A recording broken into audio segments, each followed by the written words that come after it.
স্বাগত জানাচ্ছি news 24 global টাইমের সঙ্গে আছে আমি মাহমুদা মনি। এবার বিস্তারিত। অবশেষে কৃষ্ণ সাগরে জাহাজের উপর সামরিক হামলা এড়াতে সম্মত হলো রাশিয়া ও ইউক্রেন। জ্বালানি স্থাপনাতেও হামলা সাময়িকভাবে স্থগিত করতে রাজি হয়েছে দুপক্ষ। সব আলোচনায় সঠিক পথে এগোচ্ছে বলে জানিয়েছেন মার্কিন প্রেসিডেন্ট ডোনাল্ড ট্রাম্প। তবে যুদ্ধবিরতির টিকে থাকা নিয়ে সন্দিহান ইউক্রেনের বাসিন্দারা। শেষ পর্যন্ত পরস্পরের জ্বালানি স্থাপনাতে হামলা সাময়িকভাবে স্থগিত করতে সম্মত হল রাশিয়া ইউক্রেন। মঙ্গলবার এক বিবৃতিতে ক্রেমলিন জানায়, তেল শোধনাগার, তেল ও গ্যাস পাইপলাইন এবং পারমাণবিক কেন্দ্রতে হামলা চালানো থেকে বিরত থাকবে তারা। অস্থায়ী স্থগিতাদেশ 18 মার্চ থেকে শুরু হবে এবং 1 মাসের জন্য কার্যকর থাকবে। তবে পারস্পরিক সম্মতিতে এটি বাড়ানো যেতে পারে। এছাড়াও পশ্চিমা নিষেধাজ্ঞা প্রত্যাহারের শর্তে কৃষ্ণ সাগরে নিরাপদ নৌ চলাচল নিশ্চিত করতে সম্মত হয়েছে মস্কো। এরই মধ্যে রুশ প্রেসিডেন্ট ভ্লাদিমির পুতিন মঙ্গলবার জানালেন, কুরস্ক অঞ্চলে ইউক্রেনীয় সেনাদের দ্বারা ধ্বংস হওয়া সবকিছু পুনরুদ্ধার করবে রাশিয়া। একই দিনে মার্কিন প্রেসিডেন্ট ডোনাল্ড ট্রাম্প বললেন, রাশিয়া ও ইউক্রেনের সাথে গভীর আলোচনা করছে যুক্তরাষ্ট্র। সবকিছু ভালোভাবেই এগোচ্ছে বলেও দাবি করেন তিনি। আমি বলবো এটি ভালো চলছে, অনেক অগ্রগতি করছি আমরা, এইটুকুই জানাতে পারি। উভয় ফ্রন্টে এখন বিস্তারিত আলোচনা চলছে। তবে যুদ্ধবিরতি দুপক্ষই টিকিয়ে রাখতে পারবে কিনা তা নিয়ে সন্দিহান ইউক্রেনের ওডেসার বাসিন্দারা। পুতিনের উপর আস্থা রাখতে পারছেন না অনেকেই। রুশরা কখনো কথা রাখে না, এই সমস্ত চুক্তি ইউক্রেনের পক্ষে হবে না। একই রকম সন্দেহ কিয়েভের বাসিন্দাদের মনেও। আবার ফিরে আসুক শান্তিপূর্ণ জীবন, এমনটাই প্রত্যাশা তাদের। নিবির আমিন, নিউজ 24। ফিলিস্তিনের গাজায় দখলদারদের বর্বরতা চলছে। মঙ্গলবারও ইসরায়েলি আগ্রাসনে প্রাণহানি হয়েছে 37 জনের। গত এক সপ্তাহে প্রাণ হারিয়েছে 270 জনের বেশি শিশু। হামলা চালানো হয়েছে সিরিয়াতেও, নিহত হয়েছেন অন্তত 6 জন। এদিকে ইয়েমেনেও যুক্তরাষ্ট্রের বোমাবর্ষণ চলছে। এমন পরিস্থিতিতে পাল্টা হামলার দাবি করছে হুথি বিদ্রোহীরা। সময়ের সাথে সাথে আরও খারাপ হচ্ছে গাজার পরিস্থিতি। ফিলিস্তিনের এই উপত্যকায় নিরলসভাবে চলছে ইসরায়েলের হামলা। প্রতিনিয়তই প্রাণহানির সংখ্যা বাড়ছে, আহত হচ্ছে অনেক মানুষ। এরই মধ্যে সেভ দ্য চিলড্রেন জানিয়েছে, গত এক সপ্তাহে অবরুদ্ধ এ ভূখণ্ডে প্রাণ গেছে 270টির বেশি শিশুর। দখলদারদের হামলা চালানো হয়েছে সিরিয়ার দক্ষিণাঞ্চলীয় দেরাতেও, সেখানেও হয়েছে প্রাণহানি। তীব্র নিন্দা জানিয়েছে সৌদি আরব ও কাতার। এরই মধ্যে ইয়েমেনের হুথি বিদ্রোহীদের লক্ষ্য করে ধারাবাহিক বোমাবর্ষণ অব্যাহত রেখেছে যুক্তরাষ্ট্র। চালানো হয়েছে অন্তত 17টি মার্কিন অভিযান। ইয়েমেনে হামলার তথ্য ফাঁস হওয়ার দায় স্বীকার করলেন মার্কিন জাতীয় নিরাপত্তা উপদেষ্টা মাইক ওয়ালটস। আমি এর পুরো দায়ভার নিচ্ছি। আমি গ্রুপটা তৈরি করেছিলাম। আমার কাজ হলো সবকিছু সুসংগতভাবে সম্পন্ন করা। থেমে নেই হুথি বিদ্রোহীরাও। বুধবার লোহিত সাগরে মার্কিন যুদ্ধজাহাজ, একটি বিমানবাহী রণতরী এবং ইসরায়েলের সামরিক লক্ষ্যবস্তুতে হামলা চালানো হয়েছে বলে দাবি করেছে তারা। ইসরায়েলের বেশ কয়েকটি এলাকায় শোনা গেছে সাইরেনের শব্দ। চলমান অস্থিরতার মধ্যেই ইসরায়েলে অব্যাহত রয়েছে বিক্ষোভ। মঙ্গলবার ইসরায়েলি পার্লামেন্ট ভবনের সামনে থেকে আন্দোলনকারীদের জোরপূর্বক সরিয়ে দিয়েছে নিরাপত্তা বাহিনী। নিবির আমিন, নিউজ 24। ইস্তাম্বুলের মেয়রের মুক্তির দাবিতে 8ম দিনের মতো তুরস্কে বিক্ষোভ চলছে। সেই সঙ্গে চলছে ধরপাকড়।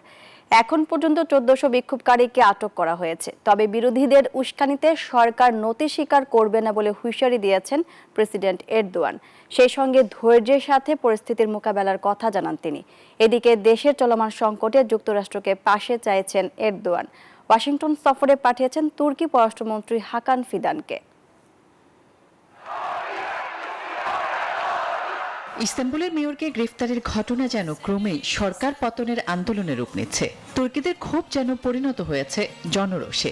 গেল দিনেও বিক্ষোভে উত্তাল ছিল রাজধানী ইস্তাম্বুল।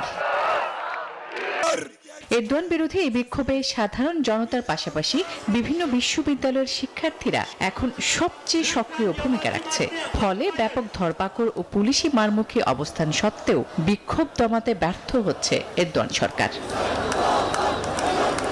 এতে প্রধানমন্ত্রী ও প্রেসিডেন্ট হিসেবে 2 দশকেরও বেশি সময় ক্ষমতা ধরে রাখা এরদোয়ান এবারই রাজনৈতিকভাবে সবচেয়ে শক্ত চ্যালেঞ্জের মুখে পড়েছেন। এই কঠিন সময়ে সর্বোচ্চ ধৈর্য ধরার আহ্বান জানান তিনি।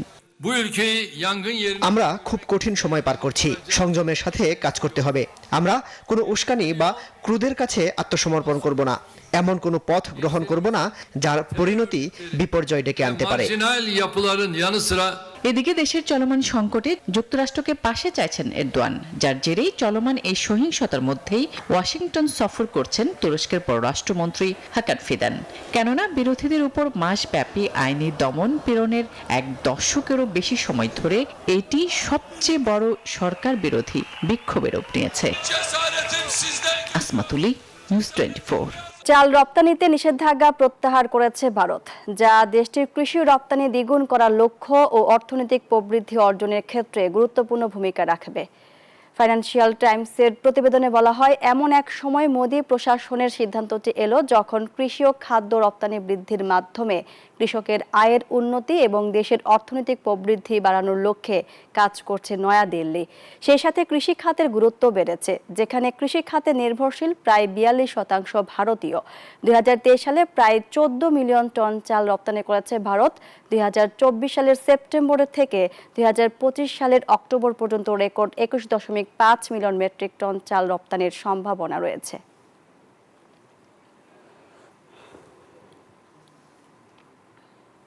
চীনের উত্তর পূর্বাঞ্চলে চ্যাংচুন শহরে চালু হয়েছে এক অভিনব ট্রাম সার্ভিস, যেখানে পোষা প্রাণীদের নিয়ে উঠতে পারবেন যাত্রীরা।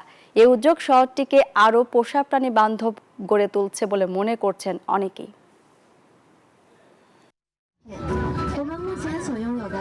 ট্রামে করে নিজের পোষা প্রাণী নিয়ে ঘুরে বেড়াচ্ছেন শহর জুড়ে অনেক প্রাণী প্রেমীরই রয়েছে এমন স্বপ্ন। তাদের এই স্বপ্ন পূরণের সুযোগ করে দিয়েছে চীনের একটি প্রতিষ্ঠান। চীনের চ্যাংচুং শহরের রাস্তায় চালু হয়েছে বিশেষ এই ট্রাম, যাতে পোষা প্রাণীকে সঙ্গে নিয়ে যাতায়াত করা যাবে। পোষা প্রাণী বান্ধব ট্রাম কুকুরদের খেলার আরো সুযোগ তৈরি করেছে। পরিষেবাটি প্রথম চালু হওয়ার পর থেকে নির্দিষ্ট সময়ে মালিকরা তাদের কুকুর সহ ভ্রমণ করতে পারেন। ট্রামটি সাজানো হয়েছে বিভিন্ন প্রাণীর আদলে, যা পোষা প্রাণীদের জন্য নতুন এক অভিজ্ঞতা। এর মাধ্যমে মালিক ও প্রাণীর মধ্যে সম্পর্ক আরও দৃঢ় হবে, মন্তব্য তাদের।